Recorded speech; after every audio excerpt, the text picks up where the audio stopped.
Live চলছে। ছাত্র দলের কিছু নেতারা তার উপর হামলা করে তাকে নির্মমভাবে এখানে মারধর করে। তার এই যে শরীরের অবস্থা, আমরা তাকে এখন হাসপাতালে নিয়ে আসছি।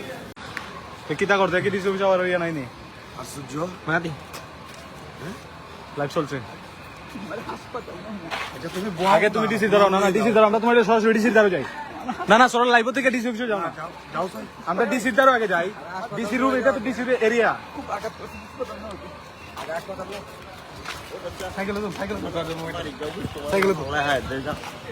ছাত্র দলের হামলা করছে।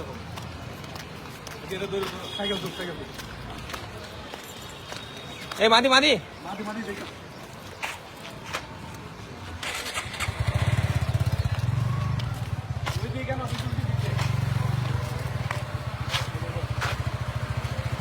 এটা কি কেন ভিডিও করতো না?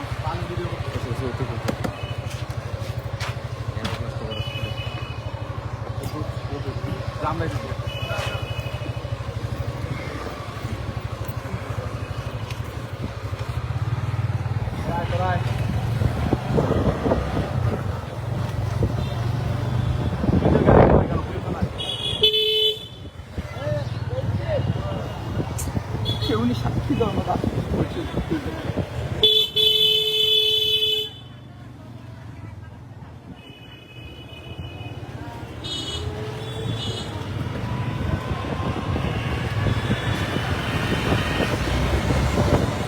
ভিডিও করতে না আমি বারবার বলবো। মাহাদির উপর ডিসি অফিসে ডিসি অফিস থেকে বের হওয়ার সাথে সাথে ছাত্র দলের উপর আমার অ্যাটাক করছে। পরে এখানে সাধারণত হাসপাতালে আছে, সদর হাসপাতালে। আমরা হবিগঞ্জ সদর হাসপাতাল মাদিকে নিয়ে যাচ্ছি। গতকালকে ঘটনাকে কেন্দ্র করে মাহাদি ডিসি অফিসে একটা আবেদন করেছিল তথ্য অধিকার পরিষদে গতকালকে সিসি ফুটেজের জন্য।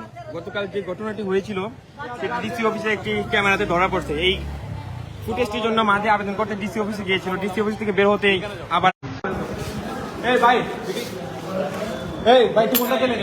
একটা টুল মাহাদি এই মুহূর্তে মাহাদির উপর হামলা করা হয়েছে। মাহাদিকে ডিসি অফিসের ভিতরে, মানে জেলা প্রশাসকের কার্যালয়ে কিছুক্ষণ আগে, সর্বোচ্চ 2 মিনিট আগেই তার উপর হামলা করা হয় এবং ছাত্র দলের কিছু নেতারা তার উপর হামলা করে তাকে নির্মমভাবে এখানে মারধর করে। তার এই যে শরীরের অবস্থা, আমরা তাকে এখন হাসপাতালে নিয়ে আসছি।